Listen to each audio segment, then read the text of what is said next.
อ๋อปิ้งซีนวันหยุดเนาะเบิ่งเตาแฮนด์เมดเฮ็ดเองเอาเป็นสไตล์แบบนี้เลยปิ้งซีนหมูซื้ออยู่ตลาดโลหนึ่ง160 บาทโอ้พอดีแฮมเบิ่งเตาสภาพเตา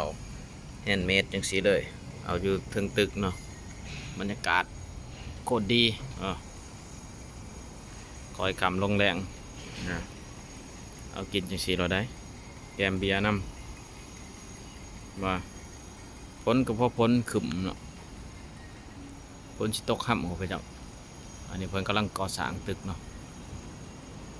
ถึงถือว่าบรรยากาศดีมื้อนี้โคตรดีเลยเป็นวันพักผ่อนนี่ฝนกับพอดีตกฝนตกช่วงเสาร์มาตอนแรกคึมๆน้อยเดียวนะแต่ว่าหายไปแล้วไม่เลยที่มาบอโต้คีเตอร์มีขาตั้งกล้องคีเตอร์มาแล้วเขาทาเลยวันนี้นะเขาทาคักได้อีช่างมาเนี่ยนี่นะตำมั่วตำปลา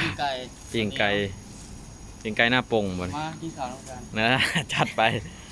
อุปกรณ์ครบเนาะบางคนน่ะสั่งมาโอ้ส่งเลยแกเสือนะฮะ ว้าไปเฮ็ดของเขาเลยส่งเขาอ่อน แล้วอุ่นแก จังละส่งของเขาไปเฮ็ด โอ้ เถอะรอถ่ายให้สุกก่อนเนาะ